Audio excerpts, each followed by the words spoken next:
आज मेरी बुढी चाहिँ कता गइछ हेर्नु लगाइछ के गर्दैछ यो कहाँ के गर्दैछ यहाँ रहेछ ओए के लुगाको हेरौँ के लुगाको त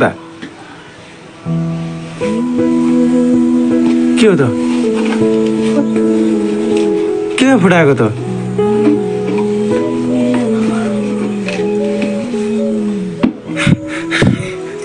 पैसा अनि किन लुकाएको त के म चोरेर खान्न त तिम्रो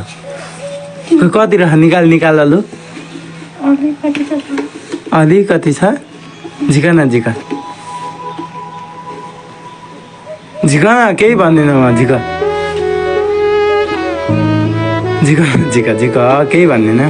10 रुपियाँ किन चाहिएको त पैसा चाहिँ तिमीलाई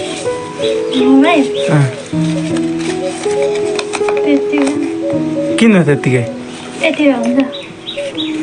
त्यतिकै पैसा भन किन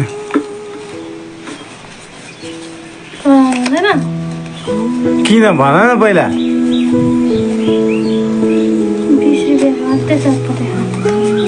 चटपटे खान्छु घरमा बिहान र बेलुका 2 छाक भात खाएपछि चटपटे किन खानु त्यस्तो मलाई गइएको चिज त्यस्तो नि खाने कुरा हो चटपटे खानु पर्दैन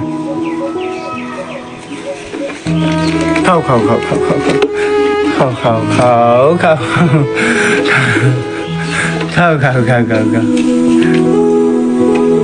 रे ल खाऊ ल